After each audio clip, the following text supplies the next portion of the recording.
Hemos planificado una entrevista con el viceministro de Salud, José Ruales.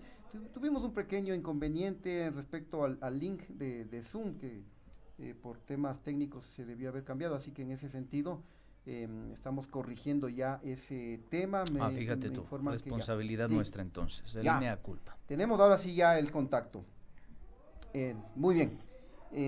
Buenas tardes. A esta hora queremos dar la bienvenida al doctor José Ruales, viceministro de Salud, con quien queremos analizar cómo avanza el plan de vacunación contra la COVID-19. Buenas tardes, doctor. Bienvenido a este espacio. Le saludamos Adrián Acosta y Andrés Durán. Quiero empezar este diálogo desde el inicio. Bueno, dentro de la transición entre los dos gobiernos se solicitó un arqueo. Producto de esto yo quiero iniciar consultándole, doctor Ruales, ¿cuál fue el número de vacunados que dejó el gobierno anterior? Y de igual forma, ¿cuál fue el número de dosis que dejó el gobierno anterior? Y posteriormente, desde que ustedes asumieron hasta la presente fecha, ¿cuál es el número de vacunados y también cuál es el número de dosis con que cuenta actualmente el Ministerio de Salud? Buenas tardes. Muy buenas tardes, muchas gracias por la invitación y por permitirme poder comunicarme con su audiencia, informar a la comunidad sobre estos temas. Sí, con mucho gusto. Nosotros iniciamos el 25 de mayo con una revisión sobre los saldos, sobre la cantidad de vacunas. Ustedes saben que actualmente el gobierno había negociado y seguimos trabajando y recibiendo vacunas de 3 empresas farmacéuticas, de Pfizer, de Sinovac y de AstraZeneca. En la recepción que hicimos el 25-26 de mayo, encontramos a nivel nacional 470,000 dosis de vacunas que todavía no se habían aplicado y alrededor de 1.900.000 personas vacunadas para esa fecha, ¿no? Esto, digamos, en los siguientes días nosotros hemos continuado primero la primera semana un proceso de transición que lo que hacía era básicamente dar continuidad a las segundas dosis de aquellas que se habían puesto anteriormente, y a partir del 31 de mayo hemos iniciado ya un proceso de vacunación que tiene un objetivo más específico, ¿no? Este objetivo es reducir la muerte, reducir la enfermedad grave y el uso de camas hospitalarias de aquella población que tiene más riesgo de enfermar y morir, que son los mayores de 65 años, que son las personas con condiciones graves, con enfermedades crónicas o con discapacidad mayor al 50%. Ese plan contempla un número de personas que en cierta forma todavía no logramos cuadrar adecuadamente porque la información que obtuvimos, las bases de datos sobre los vacunados provienen de diversas fuentes. Unos se aplicaron en un programa que es una especie de historia clínica que tiene el Ministerio de Salud a nivel local, que se llama el PRAS, y otras en bases de datos, en Excel, digamos, en bases de datos planos, sobre el número de vacunados, sobre las personas vacunadas, que nosotros tuvimos que integrar con la base de datos del total de personas, que como ustedes saben estamos utilizando la base de datos del CNE, ¿no?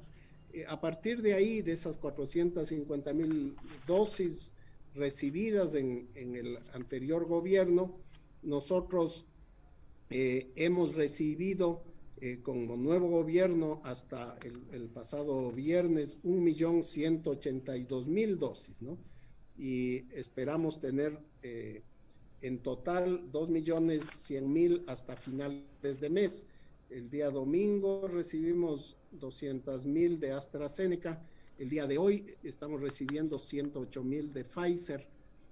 Muchas de esas vacunas están ya comprometidas con las segundas dosis, especialmente, por ejemplo, para esta semana la vacuna de Pfizer se utiliza para segundas dosis y estamos utilizando para primeras las de Sinovac, ¿no?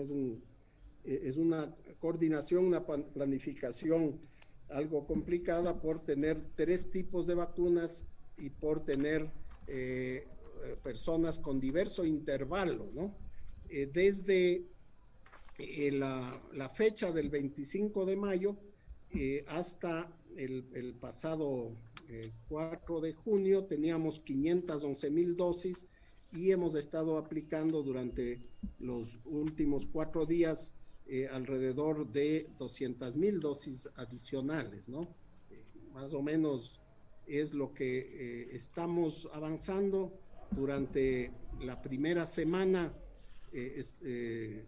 tuvimos un promedio de 45,000 dosis diarias. La siguiente semana avanzamos a 57,000, pero conforme vayamos avanzando hacia poblaciones más jóvenes, las cohortes son de más edad. El día de hoy estamos vacunando a las personas de 69, 68 años. Mañana avanzamos con los de 77 años. Terminaremos esta semana, el día viernes, con los de 66 años. Pero al mismo tiempo que avanzamos con estas poblaciones, estamos atendiendo las segundas dosis que se vacunaron hacia 21, hacia 28 o hacia 56 días, dependiendo de la vacuna que recibieron. Viceministro, quisiera consultarle sobre un tema que nos llama la atención y que tiene que ver con el contexto y el preludio que nosotros hicimos del tema del día de hoy. A ver, el gobierno anterior, según un comunicado oficial de la Secretaría Nacional de Comunicación o de la Secretaría General de Comunicación de la Presidencia de la República del señor Moreno, dijo lo siguiente tras una gestión realizada por María Alejandra Muñoz, ex vicepresidenta de la República. Dijo que quedó aprobado un financiamiento de $298 millones provenientes de organismos multilaterales para los pagos restantes de contratos firmados y para adquirir más dosis según avancen las negociaciones con los laboratorios. Le consulto, ¿cuál es la cifra que en este momento se está destinando para de alguna forma cumplir con esta meta y alcanzar la masificación de las dosis? Y si tiene asidero estos $298 millones. Por favor, si nos aclara, si es tan amable. Sí, los 298 millones corresponden a las necesidades de financiamiento para la proyección de la vacunación para 20 millones de dosis que se definieron originalmente. Pero encontramos que habían algunos problemas en los pagos, en las condiciones para poder hacer los desembolsos. Entre ellos, por ejemplo, habían dificultades todavía, no se habían firmado las cartas de crédito, las garantías para poder acceder a los fondos del BID que financian las vacunas que llegan a través del mecanismo COVAX, a través de la OPS, de la OMS. En el caso del Banco Mundial hay un financiamiento importante también, que también estaba requiriendo algunas condiciones, ¿no? Por ejemplo, hay una veeduría externa que debe evaluar que las vacunas se colocan efectivamente de acuerdo a las fases y a las prioridades definidas. Y esta veeduría externa es uno de los requisitos para movilizar el resto de recursos. También una de las condiciones para poder acceder a los recursos era contar con un plan nacional de vacunación de COVID con una serie de parámetros técnicos que no se encontraba aprobado para la fecha del cambio de gobierno, y también con un manual, con un plan operativo que defina todas estas condiciones, ¿no? Tanto de las ¿Por qué razón no se encontraba hecha la planificación? ¿Eso obedecía a la gestión anterior del gobierno? ¿Cuál fue el problema ahí en ese sentido? Sí, al parecer habían algunos avances en el plan, pero la entrega, digamos, la oficialización de estos planes que venían incluso trabajando con los organismos internacionales, no se hicieron, y en realidad hay una emisión, una oficialización de un plan de vacunación que se hace el día 23 de mayo a las 11 de la noche, ¿no? Es decir, hay digamos, no hubo un documento formal, una planificación estrictamente desde el punto de vista técnico. A pesar de que habían habido avances, ¿no? Ustedes escucharon varias declaraciones de los ministros anteriores sobre las peripecias en la identificación, en la formulación de los planes, ¿no? Ese es un tema técnico que, claro, nosotros veníamos trabajando antes de ingresar al gobierno y logramos la emisión, incluso a través de acuerdo ministerial, del manual operativo de planificación de la campaña, así como del Plan Nacional de Vacunación, el cual integra, digamos, estos componentes. La idea era empezar el primer día de vacunación con un plan perfectamente estructurado. Doctor Ruales, haciendo un cálculo matemático del programa 9-100, 9 millones de personas vacunadas en 100 días, esto requiere de que se vacunen diariamente a 90,000 personas. Sin embargo, hasta la semana pasada, y como usted lo ha señalado, el promedio diario actual es de 57,000 personas vacunadas. Es decir, ya tenemos ahí un déficit de 33,000 vacunas. Esto significa que para poder cumplir la meta, en los próximos días tendrá que vacunarse a más de 100,000 personas diarias. ¿Es posible esto? ¿Se va a poder cumplir el programa en los 100 primeros días y que se llegue a vacunar a los 9 millones de personas?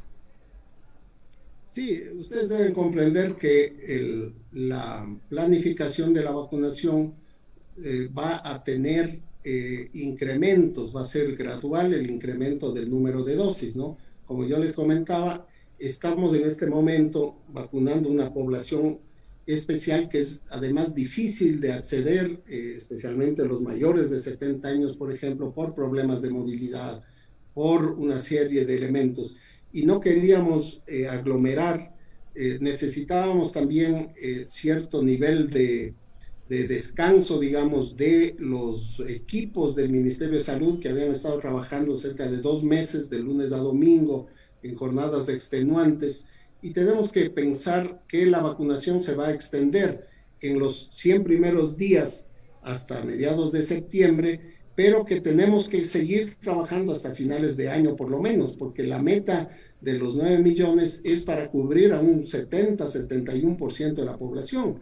Pero ahí no están incluidos, por ejemplo, todavía en esa meta los adolescentes de 12 a 16 años, ni también una cobertura que se puede lograr mayor al 70%. Miren, en Galápagos estamos logrando coberturas de más del 95-98% de la población.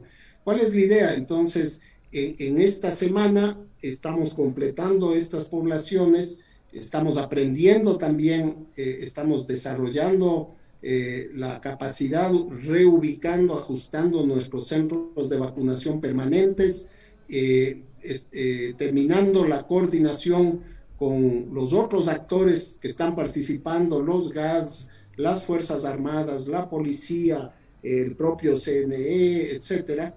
Y la próxima semana tenemos que empezar ya una población que es mucho mayor, es decir, conforme avanza la edad.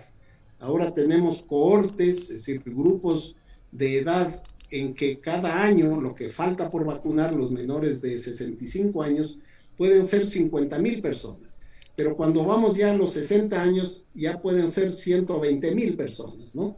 Entonces a esos los tenemos que ir organizando. Mientras nuestra meta era 57, 60 en este periodo, el siguiente periodo debemos llegar a una de 85, avanzar a 120 de acuerdo a los grupos. Es un tema de incrementar. Al final el promedio será 90. Asimismo, habrán días en que nosotros vamos a hacer campañas especiales para grupos masivos o para grupos concentrados, ¿no? Por ejemplo, tenemos que vacunar la segunda dosis a 191,000 docentes que recibieron la primera dosis, ¿no? En realidad nos faltan cerca de 160,000. Y estos son grupos concentrados que se realizan en un momento específico. No podemos hacer la vacunación ahora, sino cuando cumplan el intervalo. Entonces usted entenderá que vamos a ir incrementando, va a haber picos de aumento, va a haber días de más tranquilidad. Lo que queremos es que haya un acceso más cercano, sin tanta movilización, sin estrés también para la población y el personal de salud. Eso también significará, si necesitamos nuestra capacidad ahora con los 317 puntos de vacunación y las 950 brigadas, es por lo menos 95,000 diarios. Si es que necesitamos más, aumentamos el número de brigadas para aumentar la cantidad de vacunados, ¿no? Entonces, la programación se va dando así, también de acuerdo a la disponibilidad de vacunas, ¿no? Esto es el ritmo que actualmente están llegando las vacunas, pero el momento en que ya logremos el movilizar vacunas adicionales que se están negociando en el mes de julio, podemos hasta duplicar la oferta de vacunación, porque ya tendremos mayor cantidad de vacunas. Ahora estamos en el límite, estamos poniendo todas las que nos llegan y reservando solamente aquellas que son para segundas dosis de los siguientes 15 días o 3 semanas, de acuerdo a los intervalos, ¿no? Por eso siempre va a haber un número de vacunas en existencia que se refiere a la seguridad. Por ejemplo, en AstraZeneca, en Sinovac, debemos reservar cerca de 800,000 segundas dosis de aquellos que han llegado, porque ya no van a haber nuevos envíos de Sinovac, mientras que las otras vacunas que llegan semanalmente o mensualmente las distribuimos y las gastamos conforme van llegando, ¿no? La planificación no es muy sencilla, pero hasta ahora estamos logrando nuestras metas. Entendemos, viceministro, que están sujetos a este tema de la oferta y la demanda, que también es uno de los escenarios más importantes a nivel internacional y justamente para la adquisición de las vacunas. Pero quisiera también topar uno de los temas polémicos, y digo polémicos porque no han sido esclarecidos hasta la fecha.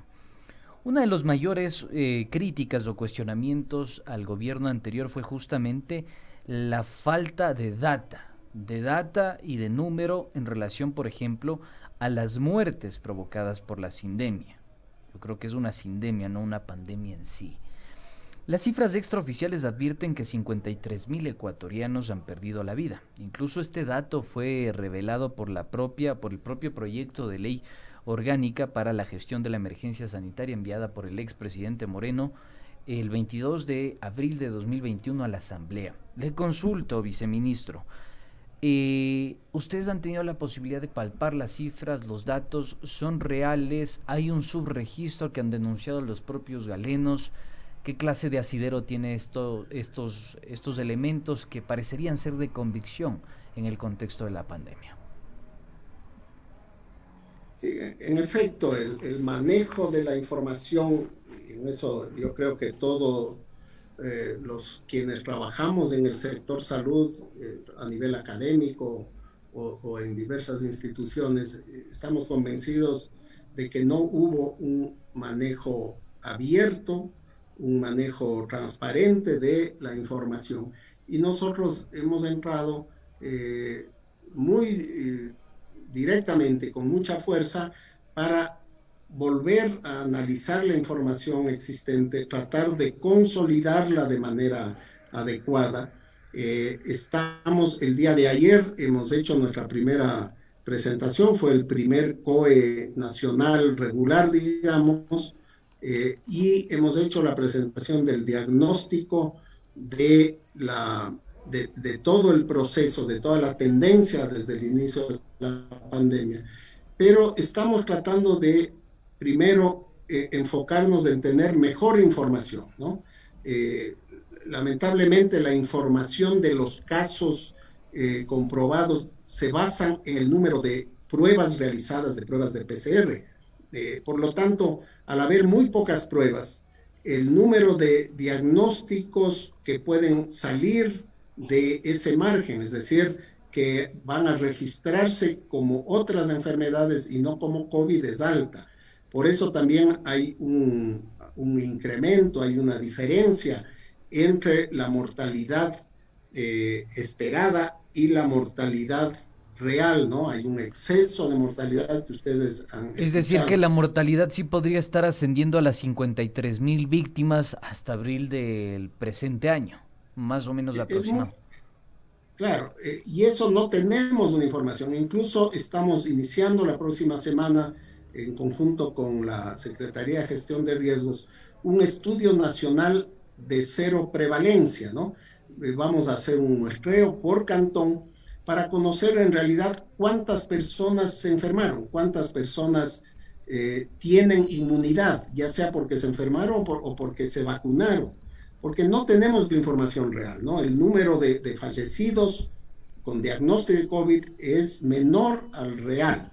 Y no solo eso, observamos que al mismo tiempo, por ejemplo, el análisis, si uno hace un análisis temporal o un análisis territorial por provincias, no muestra la realidad tal como es, ¿no? Nosotros estamos trabajando en conglomerados más pequeños, ¿no? Por ejemplo, en los últimos 15 días hay diferencias muy grandes porque se han estado también utilizando el número de casos totales y no los casos en relación poblacional, por ejemplo, ¿no? Pero, viceministro, perdón que le interrumpa, ya. esto es súper delicado, o sea, lo que usted nos está diciendo es sumamente delicado y podría conllevar responsabilidades tanto administrativas y yo me atrevería a decir que hasta penales.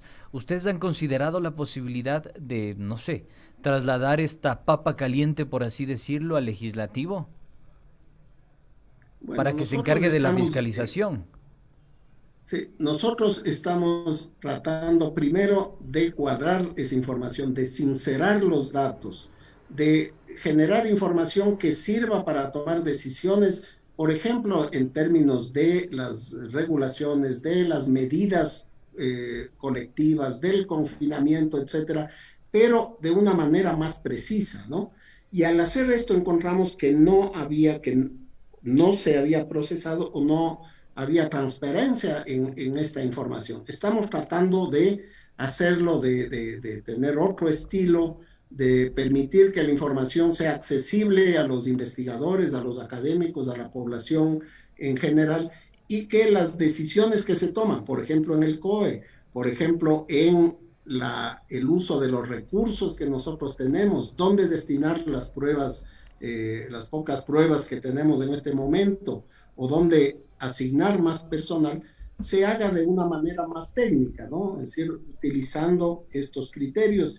Podemos clasificar entonces a provincias, a cantones de acuerdo al nivel de riesgo, pero también, por ejemplo, encontramos que no solamente el COVID es el problema, es decir, la congestión hospitalaria por COVID, el uso de las camas de cuidados intensivos, también está provocando otras consecuencias en otras enfermedades. Por ejemplo, los accidentes de tránsito prácticamente han duplicado la mortalidad, no porque haya más accidentes de tránsito, sino que las personas, los lesionados de los accidentes, no tienen acceso a unidades de cuidados intensivos porque están ocupadas por COVID.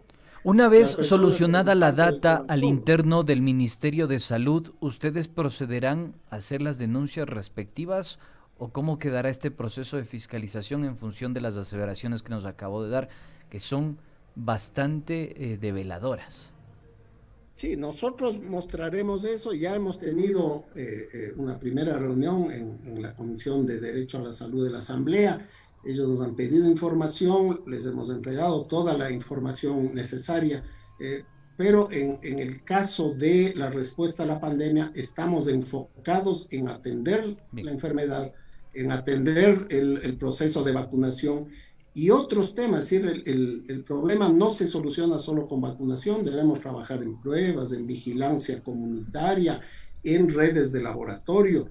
Yo creo que en este momento hay pocos recursos, poco personal, y estamos dedicados completamente a dar respuesta. Habrá tiempo para hacer esos análisis y si se quiere, analizar si se cumplieron o no con los deberes o responsabilidades. Pero en este momento nuestro enfoque es básicamente a dar la respuesta.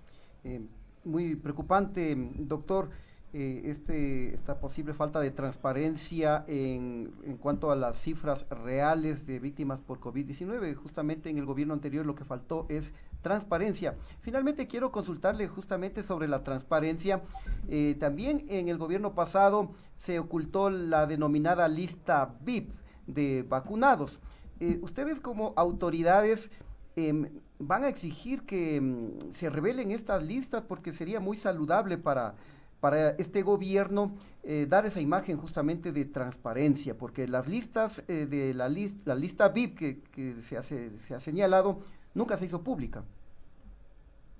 Sí, nosotros en la información que recibimos todavía se necesita hacer un análisis más profundo. Es decir, yo les decía que hemos recibido un número de vacunas, pero los informes sobre la utilización, la aplicación, el hecho de que se haya utilizado para las poblaciones específicas que estaban definidas en el plan, es una información que todavía necesita un estudio más profundo, que necesita un análisis. Nosotros estamos planteando con mucha claridad que tenemos unos objetivos claros. Estos objetivos son cubrir ciertas poblaciones de riesgo, como les decía ahora, los médicos, los que tienen más probabilidad de enfermar y morir, el avanzar por edad, por riesgo, por grupos poblacionales, vacunar y completar el tema de los trabajadores de los sectores estratégicos para garantizar el funcionamiento adecuado, permanente del país, de sus instituciones, etcétera, y hacerlo de una manera ordenada en donde nadie se salte la fila, ¿no? Incluso el señor presidente ya ha utilizado, ya ha identificado su centro y su fecha de vacunación, y se va a vacunar de acuerdo a su edad cuando se vacunen las personas de 65 años, lo propio el señor vicepresidente. Un poco en demostración de que no debe haber privilegios para nadie que no tenga estos criterios de riesgo, ¿no? Y esa es la transparencia, esa es la forma. Estamos peleando todavía porque hay muchos grupos que siguen presionando porque de esa manera se lograron vacunar ciertos grupos que no estaban en la lista de los prioritarios, no solamente personas VIP, yo diría que hubo grandes conglomerados VIP que pudieron haberse vacunado, que se saltaron la fila de acuerdo al criterio técnico que el mismo plan definía. Esperamos que eso no suceda, incluso llamamos a la ciudadanía para apoyar este proceso, para saber identificar, apoyar a las personas para que sepan cuándo les toca vacunarse. Esto se puede ver en los calendarios que publicamos cada semana de la siguiente semana para llevar a la gente, ¿no? Sigamos este proceso en orden y lograremos nuestro primer objetivo, que es reducir la muerte, reducir la enfermedad grave, empezar a reducir el uso de las camas hospitalarias para permitir que vuelva a funcionar primero el sistema de salud. Si eso funciona, el sistema económico, financiero, la industria podrá volver más rápido que tarde también a la normalidad. Viceministro, le agradecemos enormemente por su participación y por su presencia en Pichincha Universal y en Tercera Emisión de Punto Noticias. Muchas gracias al viceministro de Salud, José Ruales. Gracias, muy amable. Muchas gracias a ustedes.